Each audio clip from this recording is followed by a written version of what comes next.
All right, so we're going to plug in our headset here. This could also be any Midland microphone. As you can see, it's clearly got the extra ring and the 2.5mm connector for the push-to-talk. And we're going to try it out on our Icom radio. Now, we have a dummy load on our Icom here so that we don't cause any errant interference. There are many other handheld Icom radios that use the same connector that this will work with. But without further ado, let's press the push-to-talk button and give you a quick demo.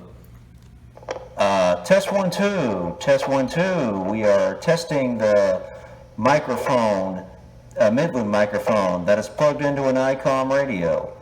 I'd say that it works rather well. Okay, so now that we've shown how it transmits through the microphone, we're going to show you how it receives through the speaker element.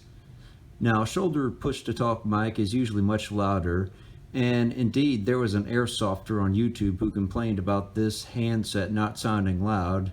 However, what you have to realize is with a handset like this, it's designed for you to put it up against your head. It's not designed to hear a lot of loud audio coming through externally like a shoulder mic is.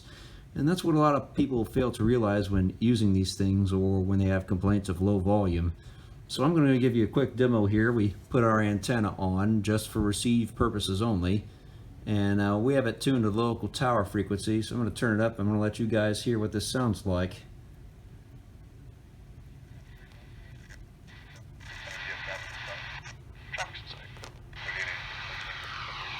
Get a little closer so the microphone will pick it up.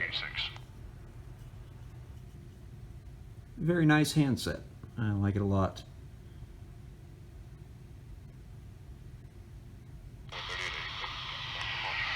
Departure halfway 3886.